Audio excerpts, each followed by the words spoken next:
Mabigat, magaan. Kapilo, hindi. Ang tanong ko sa inyong palagay, magaan ito o mabigat? Magaan. Kasi magaan mo siya. Ano? Okay, hawakan mo ito ngayon. 79 Church Founding Anniversary.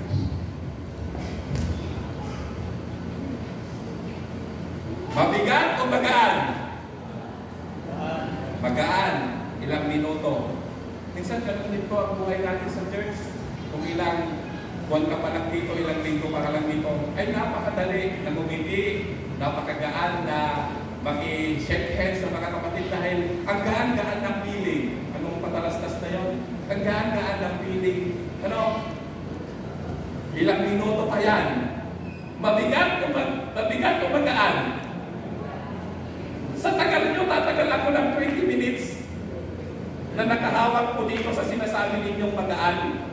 Sa tingin ninyo, tatagal ako ng 20 minutes. Hindi na. Bakit?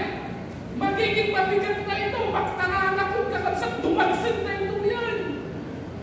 Diyan ka kaya maabutan na. Tatayamak ni Sir Gerald.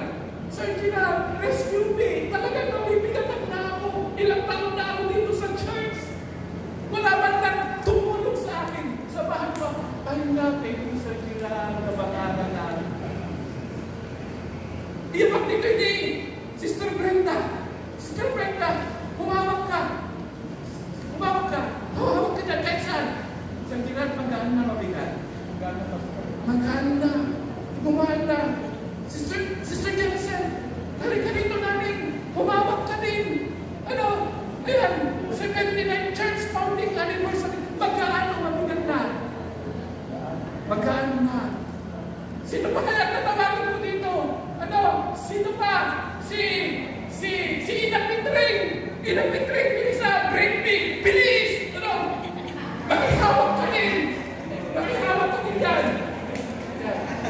Ina Pitring. Magaan o mabigat? Magaan. Sino ba ang tatawagin mo dito? Si Kagawad Michael Picarine. Kagawad, bilis. Halika na rito para kakain na tayo. Bilis. Halika na rito. Humawak ka. Humawak ka. Magaan o mabigat? Magaan na. Kanina kapatid. Kanina hinahawakan ko to. At aabot ng ilang oras, hindi ko na ito kaya.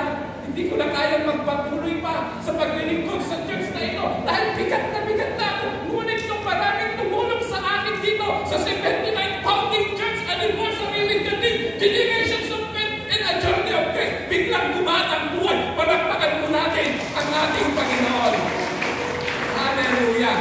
Kapatid, ang tanong ko sa iyo na last before na mag-pray tayo, nakahawak ka pa sa Jesus the Rock Bible Methodist Church.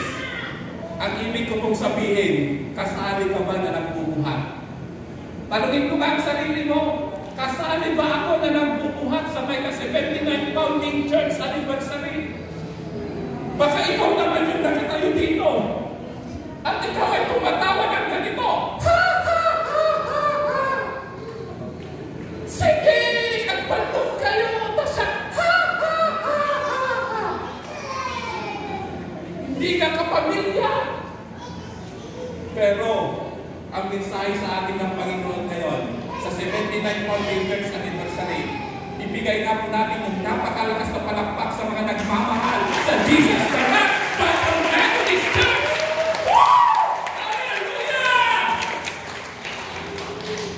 Church mo to, mahalin mo to, walang iwanan. Amen! Dito ka pinalaki ng Panginoon. Lumayo ka na! Tumakbo ka na! Wala ka na sa church! Ang sa dapat tayo mo ang sauna.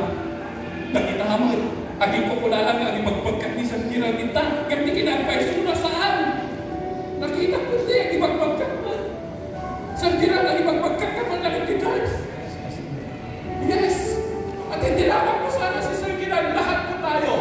So sa lahat po ng willing na tumulong po dito sa church ng Jesus the Rock Bible Methodist Church, hinihiling ko po na tumayo. At tayo po ay magkaisang manalangin. Ipagapunta sa